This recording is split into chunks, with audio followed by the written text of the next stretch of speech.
Can you name one thing that President Trump is asking Russia to give up in order to get peace?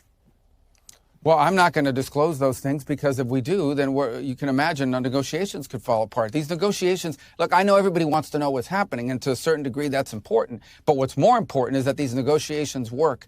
And for us to run to the press, like you see these leaks sometimes that are completely inaccurate, and in many cases, sometimes you see leaks out there that undermine the negotiations. Okay, these negotiations, in order for them to be successful, require for us to allow both sides to agree to potential concessions or discuss potential concessions without it finding its way in the public sphere and creating all kinds of internal problems for one country or the other country. So here's the bottom line. We all know what the elements of such a deal. There has to be talk about what the territories are going to look like and what the border lines are going to look like at the end of this conflict. There has to be talk about Ukraine's legitimate desire for security in the long term to make sure they don't get invaded again. There has to be talk about how Ukraine is rebuilt, and how do you rebuild a country that's been attacked as often as it has over the last 3.5 years. These are all key elements of any agreement. We understand that.